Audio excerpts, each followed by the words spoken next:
Bwana Yesu asifiwe. Kama tumesimama hivyo leo nataka tuhubiri kama tumesimama, ndio tusikie venye mhubiri anasikianga. Si ni vizuri? Wacheni tuombe.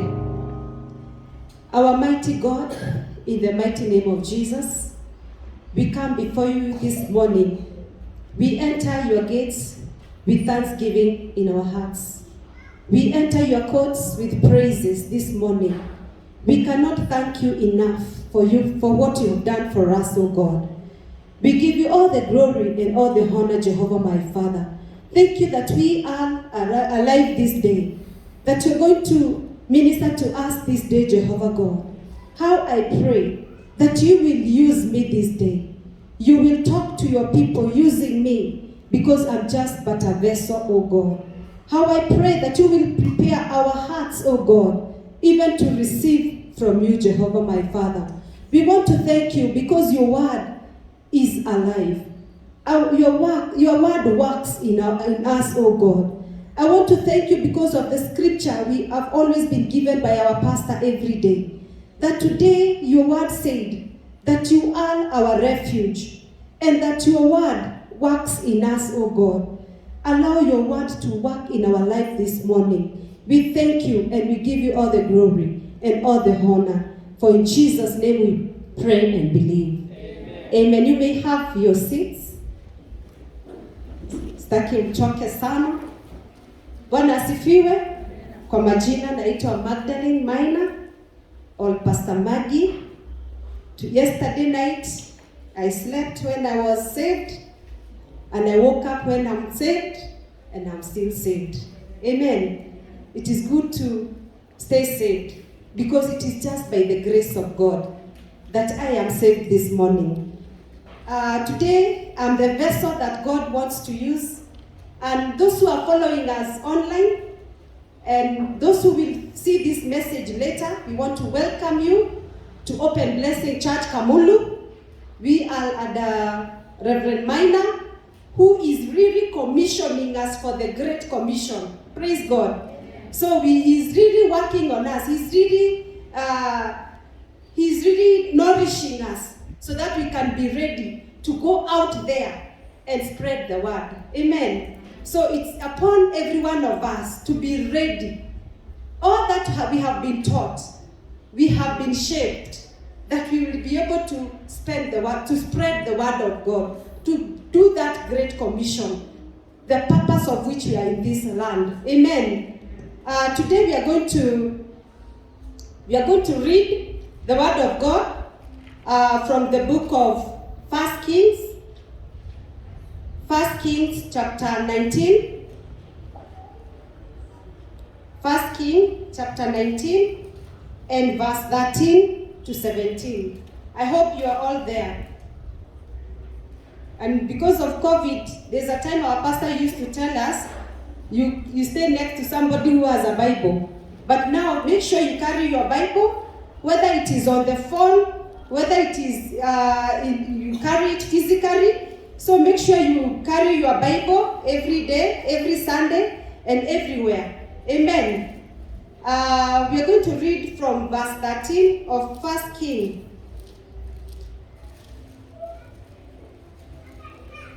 I want to give the title of my message today. The title is, You Are Not Alone. And in brackets, you are not the only one. Praise God. You are not alone. And you are not the only one. Hauko peke yako na si wewe tu. Bwana asifiwe. We're going to read in 1 Kings chapter 19 verse 13. It says, When Elijah heard it, he pulled his cloak over his face and went out and stood at the mouth of the cave. Then a voice said to him, What are you doing here, Elijah? He replied, I have been very zealous of the Lord God Almighty. The Israelites have rejected your covenant, broken down your altars, and put your prophets to death with the sword. I am the only one left. Underline that portion. I am the only one left. And now they are trying to kill me too. The Lord said to him, go back the way you came and go to the desert of Damascus. When you get there, anoint Hazael, king of Aram. Also, anoint Jehu, son of Nimshi, king of Israel. And anoint Elisha, son of Shaphat. Underline there. Anoint Elisha, son of Shaphat, from Abel Meloha, to succeed you as a prophet. Jehu will put to death any who escaped the sword of Hazael, and Elisha will put to death any who escaped the sword of Jehu. Yet I reserve 7,000 in Israel. I reserve 7,000 in Israel, all whose knees have not bowed down to Baal, and all whose mouths have not kissed him. Praise the Lord. He had reserved 7,000 in Israel who had not bowed down to worship Baal. Praise God. Amen. I want us I want to tell you that you are not alone. Sometimes you feel as if you are alone. It's as if everything is not working out your way.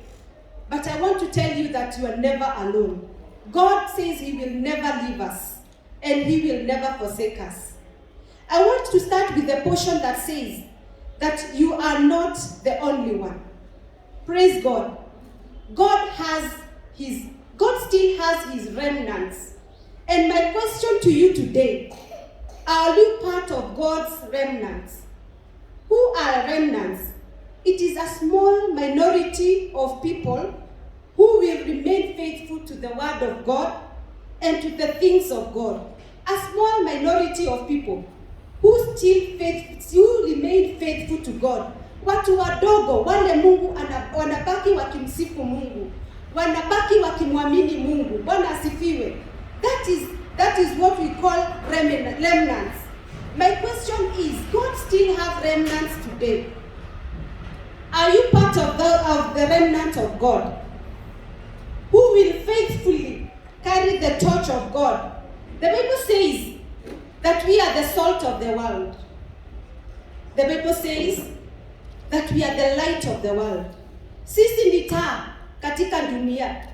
Sisi ni chumvi katika hii dunia. Wakati chumvi imekosa ladha yake, haina use, hakuna kitu unaweza fanya nayo juu haina taste, itakanyangwa. Bwana asifiwe. Amen. Itakanyangwa na ipotelee. Kwa hivyo leo, siku ya leo, nataka ujiulize, are you a remnant? Wewe umetengwa, wewe umebaki, wewe unaweza simama na neno la Mungu. Wewe unasimama, uwe mwaminifu kwa mambo ya Mungu. That is what I want to speak to us this day. I want at the end of the day, at the end of everything, that you can stand and be accountable. That you will be faithful. That your integrity should not be questioned. Praise God. Mambo yako yote, pahali unaenda, wherever you go, if you can't go with Jesus, don't go. Bwana asifiwe. Wherever you go, carry Jesus with you. Praise God. We have seen this Elijah. He's talking. It was during the time of King Ahab. The Bible said that King Ahab is the one who did most sins. He was more evil than the other kings who were ahead of him. King Ahab was very evil. He did more evil than the other kings who were ahead of him. And he even married Jezebel. And Jezebel was worshipping Baal. And obviously even King Ahab was doing the same. Praise the Lord. So they were worshipping Baal. And they did believe in the mighty God. And that is when Prophet Elijah came. When Elijah came, he prophesied and he said that there won't be rain for quite some time. When he said there won't be rain for quite some time, King Ahab was very annoyed, and so was Jezebel. And they were looking to kill him. Bwana asifiwe. And there is a record that even Jezebel killed many of those prophets of God. And so Elijah ran away. When Elijah ran away, I want you to bring you to the point where we were reading that hymn. He had ran away because he feared for his life. Because when he prophesied that there will be rain for many years, they were very annoyed and they wanted to kill him. So Elijah akakubali uoga imuingie na akapotea. Kwenye alienda, Mungu hakuachana na yeye. That's why I'm telling you, God will never leave you alone. Mungu akacommand the ravens, they fed Elijah. Bwana asifiwe.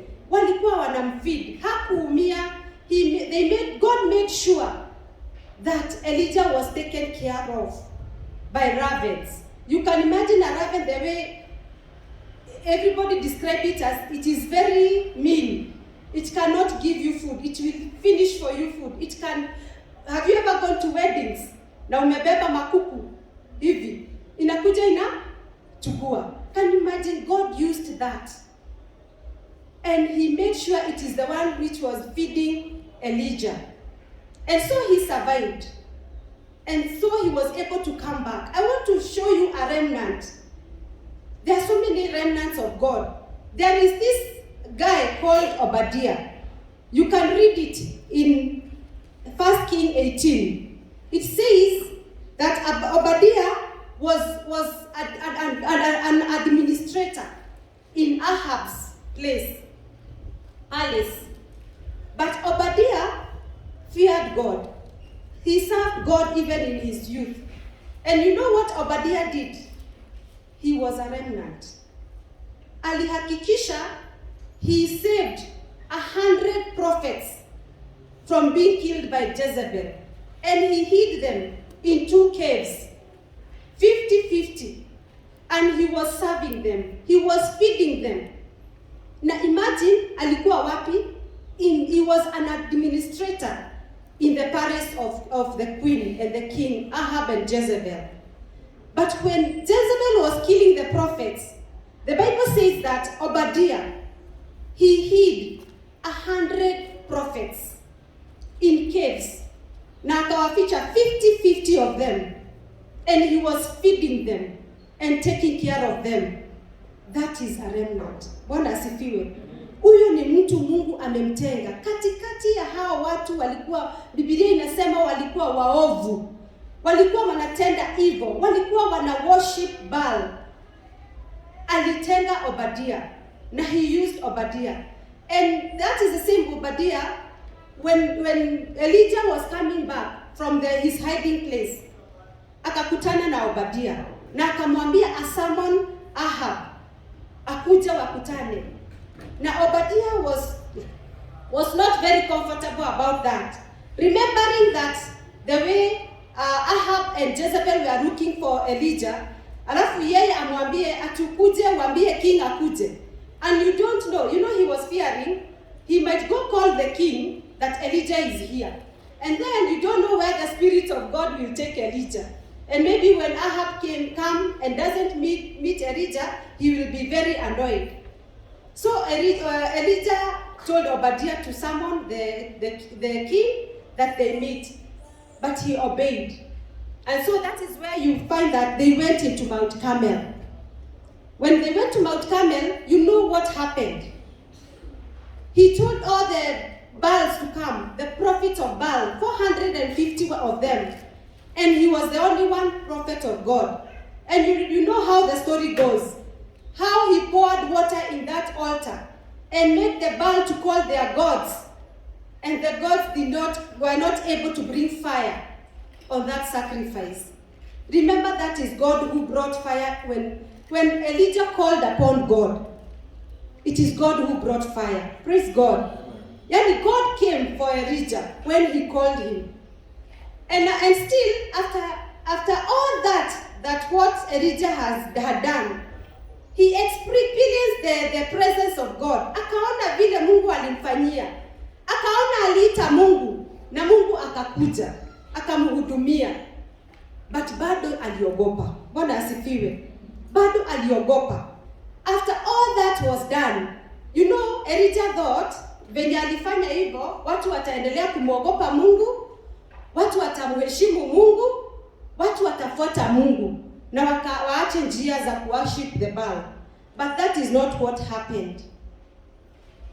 He disappeared. You know, when Ahab was in Mount Carmel, he did come with the queen. He did come with Jezebel. So when Ahab went to tell Jezebel what Prophet Elijah had done, she was very annoyed. He was very annoyed. Na alifanya nini? Aliuzia Elijah uoga. Usikubali kuuziwa uoga. Bwana asifiwe. Usiwahi kubali kuuziwa uoga. You have to stand firm in the word of God. Bwana asifiwe. Elijah aliona vile Mungu alifanya huko Carmel. Lakini vile Jezebel alisema, alitumana. Jezebel hata hakuenda kuona Elijah, alitumana. Akasema aende aabiwe. Go tell Elijah that I'm going to kill him. Ujue kama si alikuwa na nguvu, si angeenda too straight. He didn't have to send anybody. Aende awe Elijah, angeenda mwenyewe. Ama hata hangesema, have you ever been in, I don't know, when we were young, even as, you know, you are used to be told, nichape niuone. Anakuuzia, mtu anakuuzia uoga. Ati nigonge uone. Na huyo mtu hata kugonga. Bwana asifiwe. Tusiwahi kubali kuuziwa uoga. Elijah aliuziwa uoga. Bwana asifiwe. And what does fear do? Uoga inakutoa katika uwepo wa Mungu. Bwana asifiwe. Uoga inakuondoa. That powerful mighty man of God, Elijah, akaukubali kuuziwa uoga. Na vile aliuziwa uoga, aliogopa. Akakimbia. Akaenda akajificha. Na uoga ni mbaya. Inatutoa kwa uwepo wa Mungu. Lakini faith, imani, inatuleta katika mapenzi ya Mungu. Bwana asifiwe. Kwa hivyo tushikilie imani. Tusikubali kuogopa. And you see, the fact is, the journey of fear is very long. Ukiwa na uoga, safari itakuwa refu. Bwana asifiwe. Elijah alipotea. Alienda kujificha. Akaenda akaanza kujihurumia. Akaenda akaona amebaki peke yake. Akakubalia uoga imuingie. Kama Mungu wake aliweza kuleta moto katika madhabahu in the altar in Carmel, ni nini Mungu hawezi fanya? If God was able to do, the word of God says, this word is the same. Mhubiri wa Sunday alituambia, Elijah was man of God like us. Na aliitana na kukawa hakuna mvua. Tena akaitana, mvua ikakuja. Because of the God who is faithful. Bwana asifiwe. Kwa hivyo nataka kukuambia, usiwahi ogopa. Usikubali uoga ikutawale. Uachie Mungu akutawale, aendelee kukutia nguvu, aendelee kuwa pamoja nawe. Ukubali kutumika na Mungu. Bwana asifiwe. Ukubali kuwa remnant. Ukubali kuwa mabakio kama venye Obadia alipatikana akiwa mzuri. It is not, I can give you another example. Even Lot. You remember when Abraham akauliza angels of God, if they have found somebody who is righteous, are you going to save them? Na Bwana asifiwe. In Sodom and Gomorrah, kwenye kulikuwa na uovu, Lot alipatikana. Bwana asifiwe. Kwa hivyo hata katikati ya mambo, watu wakifanya mambo mabaya, upatikane ukiwa mwaminifu. Ushikilie huyu Yesu. Ushikilie neno la Mungu. Ni kwa sababu neno la Mungu ni uhai. Bwana asifiwe. Angalieni wakati wa Noa. Mungu aliweza kuondoa wale wengine, lakini Noa alipatikana akiwa righteous. Bwana asifiwe. Akiwa mwaminifu na akaweza kuwa saved. Bwana asifiwe sana. I can also give you the example of Job. Let us read that scripture of Job.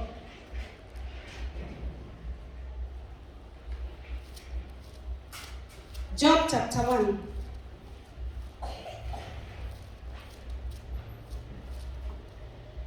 Bwana asifiwe. It is good to be found in the presence of God. It is good to be found doing the things of God. Wacha upatikane ukiwa mwaminifu kwa Yesu. Upatikane ukiwa mwaminifu kwa mambo ya Mungu.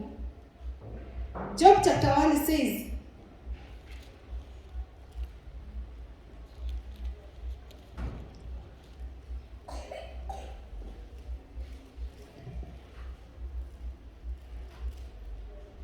Job chapter 1. There was a man called Job. My Bible will say. And that man was blameless and upright, one who feared God and shunned evil. Bwana asifiwe. Job is a man who was upright. Alikuwa mtu mwaminifu. Alikuwa mtu ambaye alikuwa anaogopa Mungu. Alipatikana katikati ya wengi. He was a remnant. Bwana asifiwe. Alipatikana. Kwa hiyo Mungu alitembea. Yaani shetani kuna wakati alitembea, akasema, akaulizwa, ulitoka wapi? Kwa hivyo mjue shetani saa zingine anatembea kukuja kuona mnafanya nini. Akaambia, umeona mtumishi wangu Lot? Job, who is faithful. Job is so faithful. Naye shetani akasema, atakuwaje hako faithful na umembariki, umemtendea makubwa? Hawezi kuwa hako faithful. Hawezi kuacha neno lako, ni kwa sababu umemfanyia mambo mazuri. Naye Mungu akamwambia, enda umguze, lakini usiguze roho yake. Bwana asifiwe. Usiguze nafsi yake. Alipatikana akiwa mwaminifu. Alipatikana kati ya wengi. That when God looks at you, can he testify the way he testified about Job? Can God say the same about you? Ati umeona mtumishi wangu fulani, a man who is upright. Wacha tupatikane tukiwa upright. Bwana asifiwe. Wacha tupatikane tukifanya mambo ya Mungu. Wacha tupatikane tukimsifu Mungu. Wacha tuwe waaminifu. Bwana asifiwe.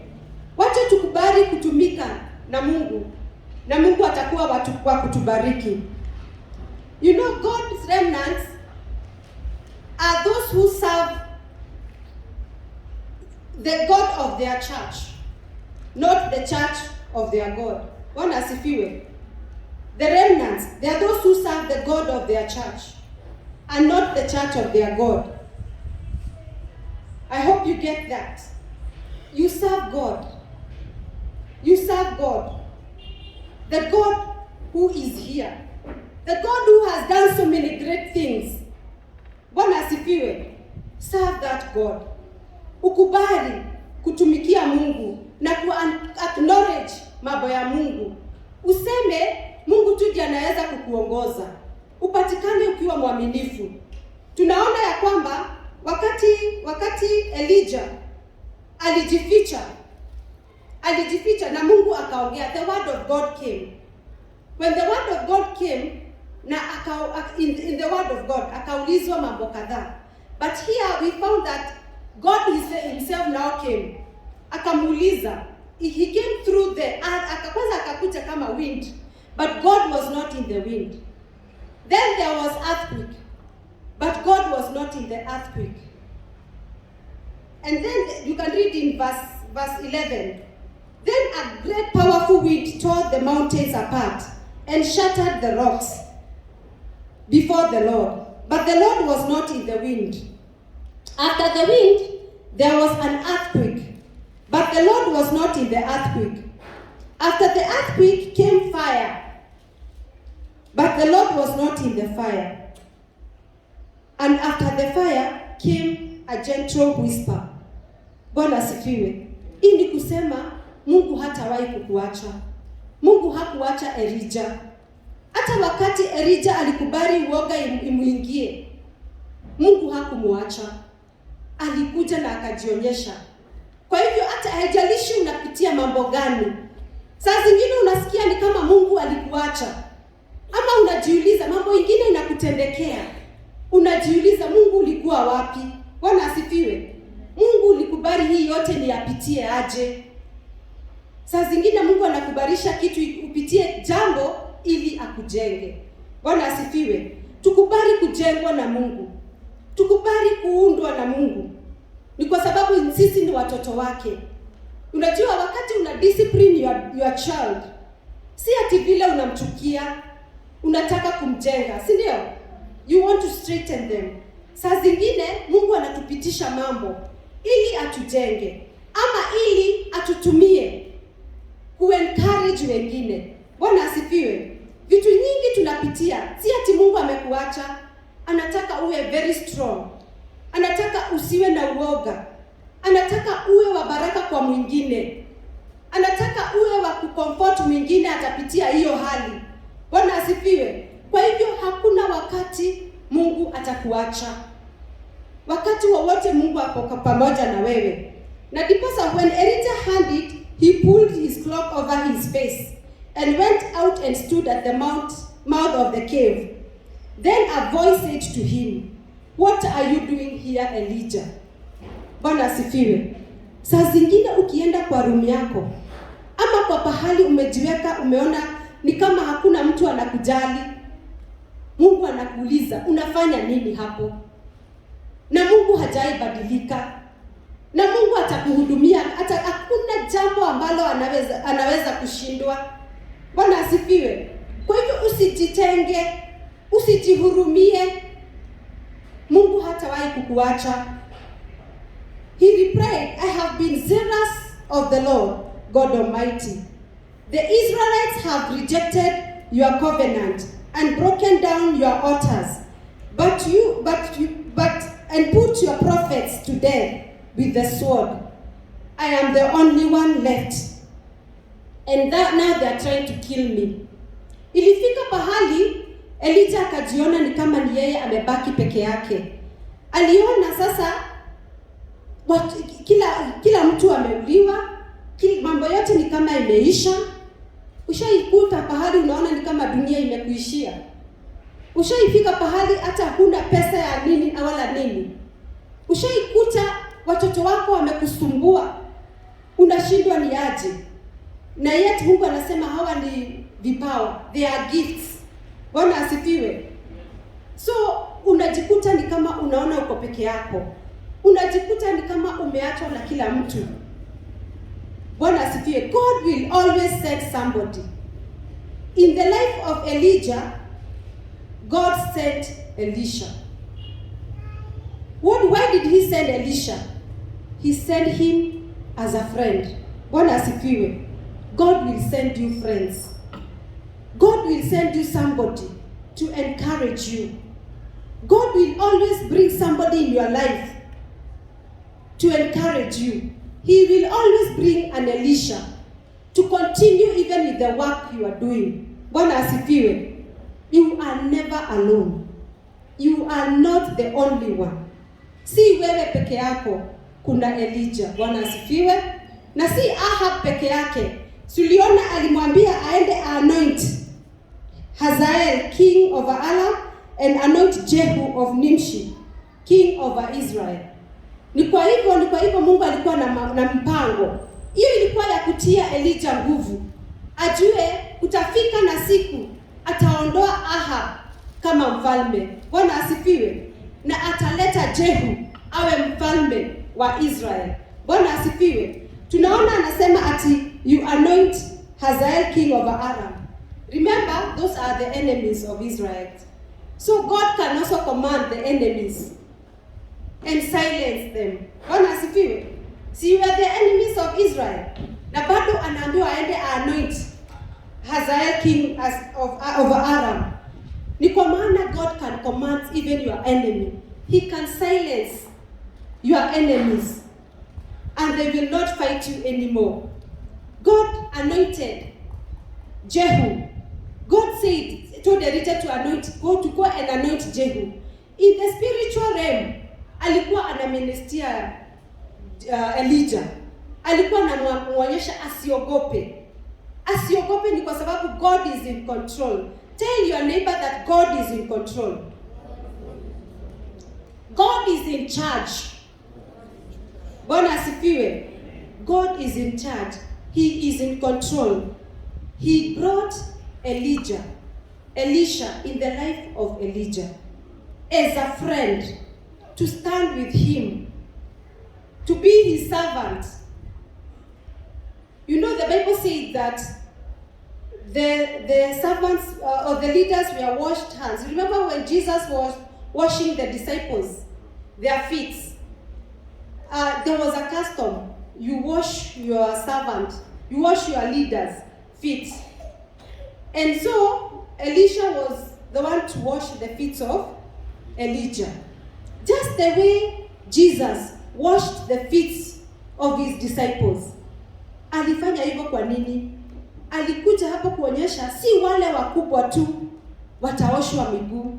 Hata ule mkubwa anaweza nyenyekea na aoshe ule mdogo. Bwana asifiwe. Kwa sababu ndio maana Yesu aliweza kuosha miguu ya disciples zake. Kwa hivyo Elisha aliletwa maishani mwa Elijah ili awe anamsupport. Wakienda kuhubiri neno la Mungu wako na yeye. Bwana asifiwe. Na walikuwa marafiki kabisa. Na Elisha alikuwa submissive. Ukiendelea kusoma hapo utaona hata wakati Elisha alijua. You know, when you are somebody's friend, you will even know what will happen to them.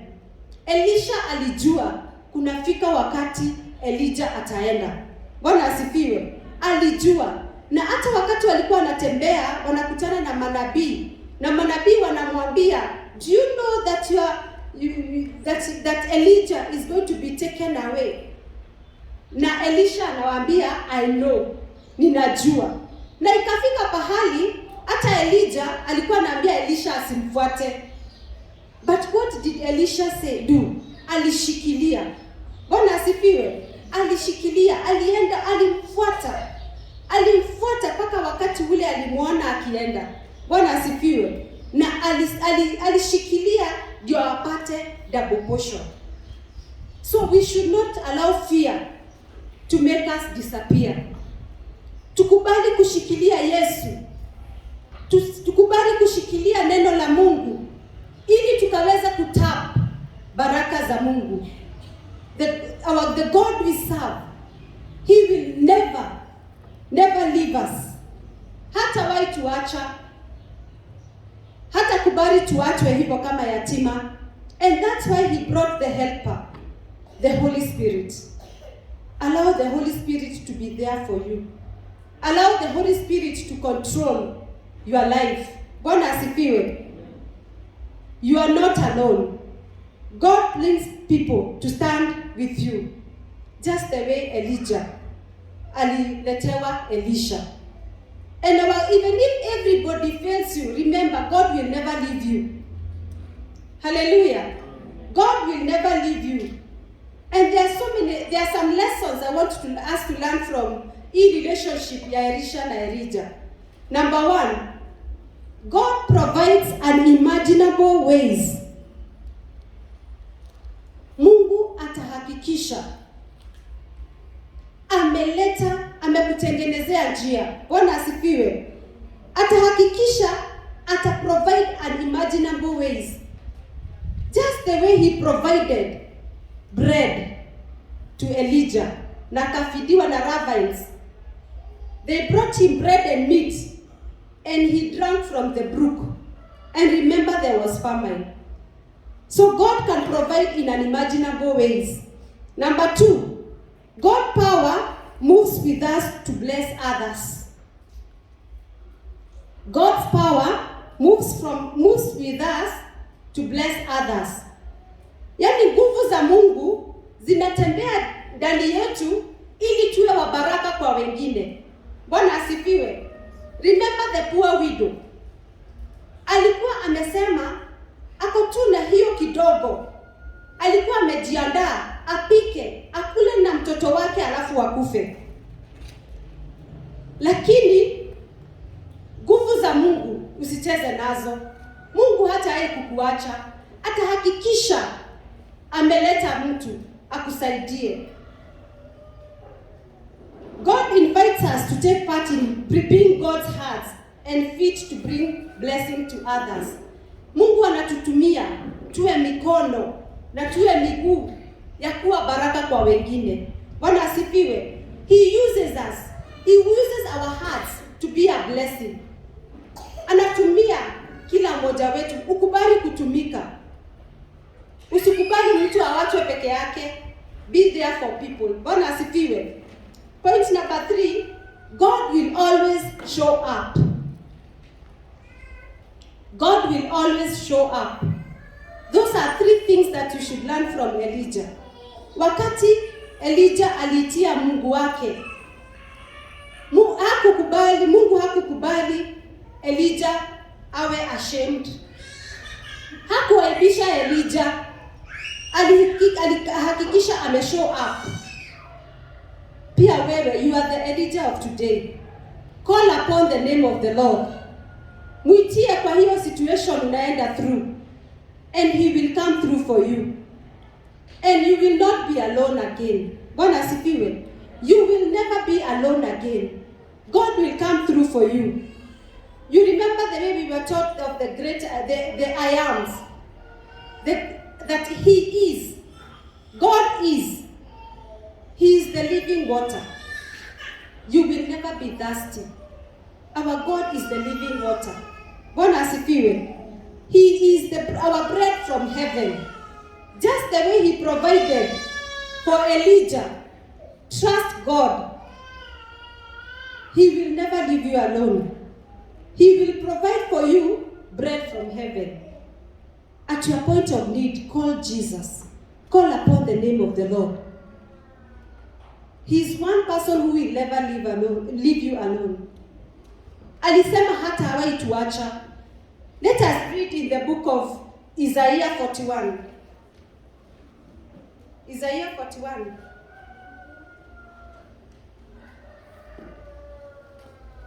And verse 10. The Bible says, "So do not fear, for I am with you. Do not be dismayed, for I am your God. I will strengthen you and help you. I will uphold you with my righteous right hand." Bwana asifiwe. Mungu tumeambiwa tukubali hii neno la Mungu lituhudumie. Na neno la Mungu ndiye hii neno ndio sauti ya Mungu. Bwana asifiwe. Na Mungu anatunenea siku ya leo. Tusiogope. Yeye atakuwa pamoja nasi. Atatupatia nguvu na atatushikilia na mkono wake wa kulia. Bwana asifiwe. Kwa hivyo tusiogope, tumtegemee Mungu, ni kwa sababu yeye ndiye anaendelea kututendea mema. Yeye ndiye ataendelea kututendea makubwa, mambo makuu ili ambao watu hawataelewa. God is our great physician. Yeye ndiye daktari wetu. Saa zingine jiombee. Ukatae magonjwa. Tell God because he is our great physician. Mwambie akuhudumie. Bwana asifiwe. He will never leave you because he is your physician. He is our wisdom and power. Bwana asifiwe. Yeye ndiye anatupatianga wisdom. Na Mungu wetu ndiye nguvu zetu. He will give you wisdom. Wherever you go, he will give you wisdom. Whatever you do, he will be with you. He will never leave you. He says he is our help in the time of need. Yeye ndiye anatusaidia. Ile wakati unasikia ni kama kila mtu amekuacha. Ile wakati unasikia ni kama uko peke yako. Ujue huko peke yako. Mungu ako pamoja naye. ako pamoja na wewe. He has said he will never leave us. He will always be there to help you wakati uko na shida. But you have to call upon him. Bwana asifiwe. Si unyamaze tu, call upon the name of the Lord.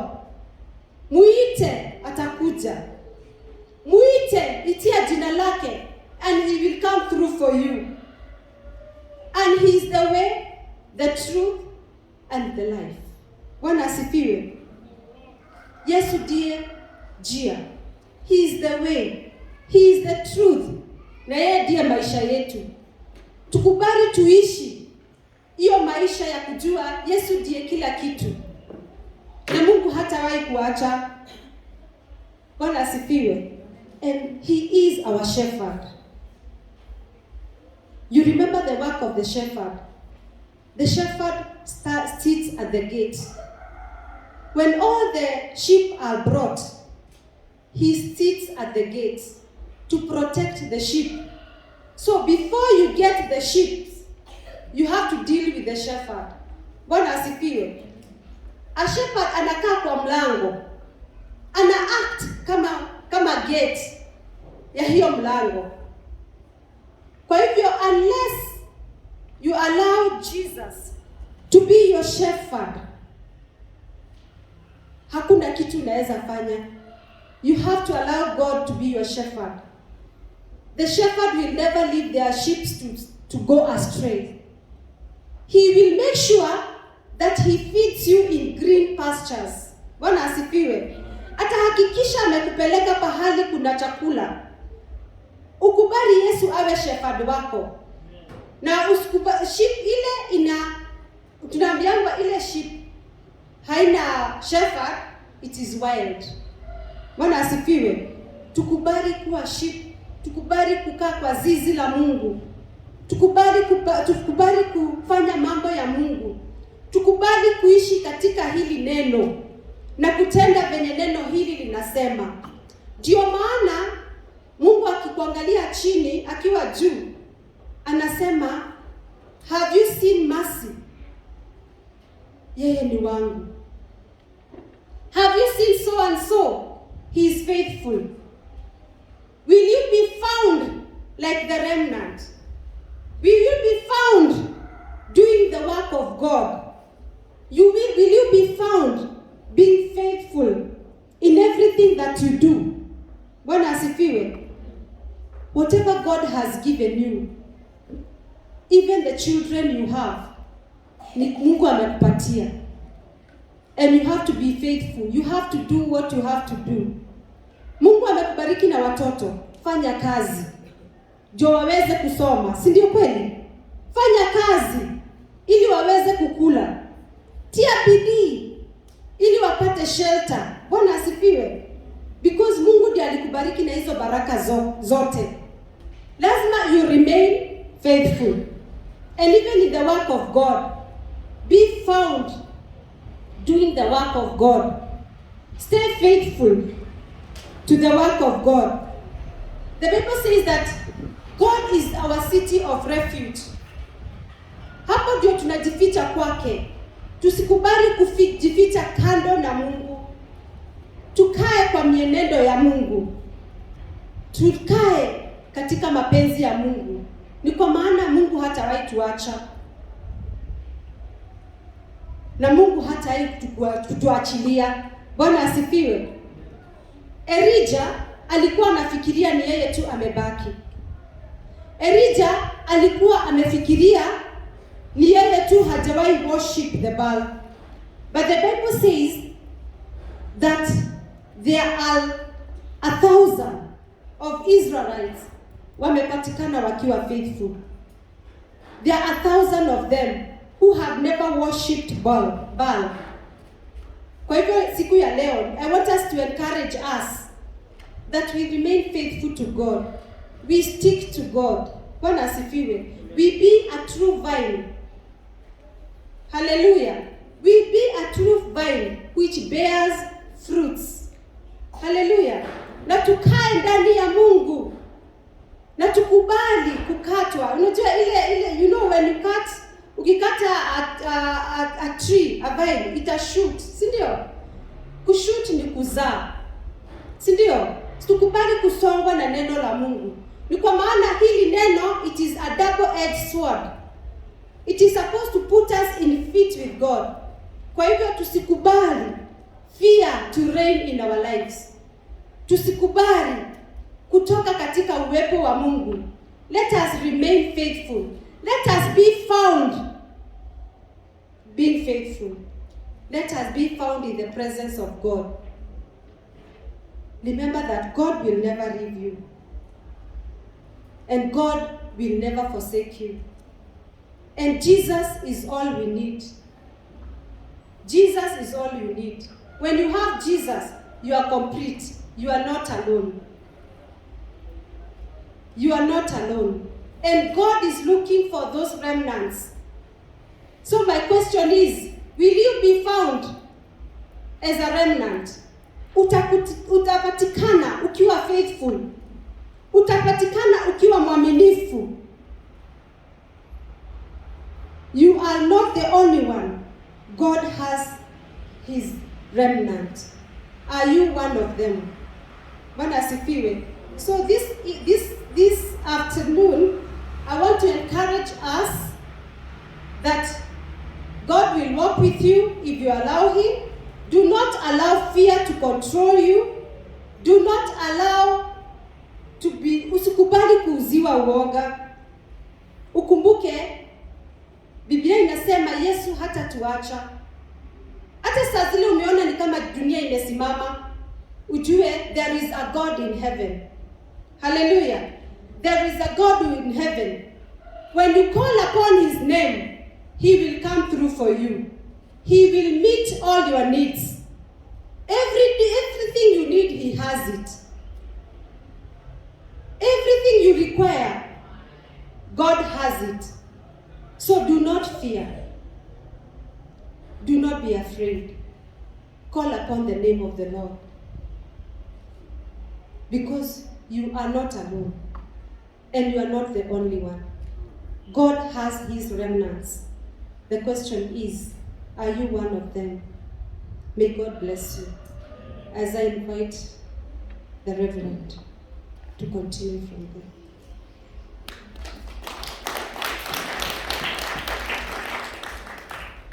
Praise the name of the Lord. You are not alone, but you are not the only one.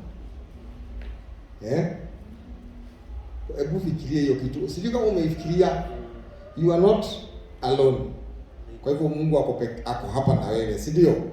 But you are not the only one. Kwa hivyo usiwahi fikiria ati sasa ukikataa kuja church, Mungu sasa atasimamisha biashara yake sababu yako. You are not the only one. It is a scary thing, isn't it? It is a comforting message, but also scary. That I am not alone. I am with God. Lakini bado sio mimi peke yangu. Huwezi zuia Mungu kufanya mambo yake, si ni kweli? That is one thing nimejifunza kutoka kwa hiyo ujumbe. And I want you to go and think about that message seriously. Because it is a serious message that would make you to become a very serious believer in the things of God. Amen. That you are not alone, but you are not the only one. Ingine nimejifunza kutoka kwa huo ujumbe ni kwamba usikubali kuuziwa uoga. The journey of fear is very long. Safari ya uoga ni ndefu sana. Si ni kweli? Sababu kila wakati unaenda hapa, ukikuta paka inapiga kelele, unakimbia hivi, ukikutana sijui na uko imevuka hivi. Unajua ninasikia ati kuna watu akitoka kwa nyumba paka ipite mbele yake hivi, anarudi kwa nyumba kwanza. Sasa sijui paka na ni paka ama umbwa ni umbwa, lazima zipite hivi. The journey of fear is too long. Bwana asifiwe sana. But one of the other point ambayo nimeshika sana na imenihudumia, God will always show up. Hallelujah. God will always show up. Sijui kama kuna mtu ambaye anataka Mungu tu atokelezee leo. Kuna kitu tu umetaka Mungu akufanyie na inaonekana ni kama amesahau, ni kama nini, na siku ya leo unataka Mungu akuhudumie na he just shows up. in that particular area. If you are that kind of a person, mimi kuna vitu nataka Mungu anionekanie. If you are that kind of a person, raise your hand to the Lord. I'm not going to ask anybody here to come up, akuje hapa. Simama kila mtu ambaye, if only those who want God to show up, because the word has told us God will always show up. Amen. He will always show up. Na nataka mhubiri wa leo atuombee sisi zote ambao tumesimama. If you are one of those people who want God to show up, na amekuambia kwamba usikubali kuuziwa uoga, haijalishi umepitia mambo gani, usikubali uoga na usikubali kutembea hiyo njia ya uoga, kwa sababu hapo ndio shetani angetaka utembee. Siku ya leo you are telling God, you have said in your word you will show up, and you have said that you are a God who is faithful, and today I just want you to show up in this situation. Kama wewe ni aina hiyo na kama mimi, tuinue mikono zetu mbele za Bwana wakati mhubiri anatuombea kila mmoja wetu. Amen. Mighty God, in the mighty name of Jesus, we come before you this afternoon. We want to thank you because your word in Hebrews 4:12, it says that your word, God, is living and operative. It is active. Thank you that we have heard your word this afternoon. That Jehovah God, that we are not alone and we are not the only one. We pray that Jehovah God, you will show up in our lives. You will be there for us. Your word has said that you will never leave us and you will never forsake us. I don't know what some of us are going through. You might feel the way Elijah felt, as if he's the only one in the desert. But Lord, you have said you never left Elijah. You showed up in a voice, in a soft voice. Lord, show yourself the way you know best, oh God, for each and every one of us. Help us to listen to your voice. Help us to know when you have come, because you will definitely show up in our situations. My Father, I pray that you will show up in the situation of all of us. Whatever we are going through, may you show up for us, oh God. May you remove fear so that this journey of salvation will not be long for us, oh God. May you show up for us, oh Father, and show yourself in power and in majesty, oh God. Deal with every situation in our lives. Be glorified in our lives. If it is sickness or disease, show up, oh God. If it is our financial area, oh God, show up, oh Father. If it is in our children, in our workplaces, in our businesses, oh God, we pray that you will show up, oh Father, being mighty, oh God, and you do what only you can do, Jehovah God. We thank you and we bless your name. In Jesus' name we pray and believe. Amen. Tukiwa katika hiyo hali, labda uko hapa haujaokoka, ungependa kupatia Yesu maisha yako na unataka kuambia Yesu, njoo uingie katika maisha yangu niokoe, na ungetaka kumkaribisha Yesu katika maisha yako, ningetaka tu kukuuliza uinue mkono wako ili kwamba tuweze kuomba pamoja. Hatutaki kufunga nafasi ama ibada hii bila kukuuliza kama ungependa kupokea Yesu awe Bwana na Mwokozi wa maisha yako. Kama wewe ni mtu aina hiyo na ungetaka Yesu aje akuokoe, inua tu mkono wako tuweze kuomba pamoja. If you would like to give your life to Jesus Christ, just raise your hand and we are going to pray together. Nataka kuamini kama hakuna mtu ameinua mkono, umekosa kuinua mkono kwa sababu sisi zote tumeokoka. Amen. Baba, katika jina la Yesu, ninazungumza baraka katika maisha ya kila ndugu, kila dada, kila mama, kila mzee, kila kijana ambaye yuko pahala hapa siku ya leo. Ninaomba baraka zako ziweze kumiminika katika maisha ya watu wako, Bwana. Kama mtumishi wako siku ya leo, ninazungumza baraka katika maisha ya kila na mmoja aliye pahala hapa katika jina la Yesu Kristo. Watokapo, waingiapo, wanapofanya biashara, wanapofanya kazi zao za wiki, katika mambo yote watendayo. Bwana, ninaomba uweze kubariki kila na moja katika jina la Yesu Kristo. Na sasa katika jina la Yesu Kristo ninaomba Bwana Mungu aliye juu mbinguni, muumba wa mbingu na dunia, aweze kuwabariki katika jina la Yesu Kristo. Awabariki mtokapo, awabariki mrudipo manyumbani kwenu, awabariki katika wiki hii, kazi ya mikono yenu iweze kubarikiwa. Pahala popote utakapokanyaga, pahala popote utahusika, lolote na mtu yoyote utayekutana na yeye, hebu Mungu akupe kibali katika jina la Yesu Kristo. Kama kuna biashara umekuwa ukitafuta, Mungu akufungulie njia. Kama wewe umeajiriwa, ubarikiwe katika kazi ya mikono, kazi yako ambayo unafanya. Mambo yako yote yaweze kubarikiwa. Wiki yako iweze kuwa imebarikiwa. Ninaomba Mungu akupatie afya njema katika wiki hii katika jina la Yesu. Mungu akuhifadhi, Mungu akulinde, Mungu atembee na wewe. Mitego yote ya adui shetani Mungu aitegue katika jina la Yesu Kristo. Pahala popote na lolote utendalo, ubarikiwe katika jina la Yesu Kristo. Utembee katika kibali cha Mungu na katika uwepo wa Mungu katika hali zote utendazo na mambo yote, na katika hali zako zote ubarikiwe katika jina la Yesu. In the mighty name of Jesus, may you be blessed. May the Lord shine his face upon you in the name of Jesus. May the Lord God Almighty bless you. May the Lord God Almighty increase you. May the Lord God Almighty heal you. May the Lord God Almighty restore you. May the Lord God Almighty bless your husband. May the Lord God Almighty bless your wife. May the Lord God Almighty bless your children. May the Lord God Almighty bless your family and your relatives in the mighty name of Jesus. In that neighborhood, may you be blessed. In whatever you do, wherever you are, may you be blessed in the mighty name of Jesus. And finally, in the mighty name of Jesus, as a servant of God, I want to decree and declare the word of God over your life.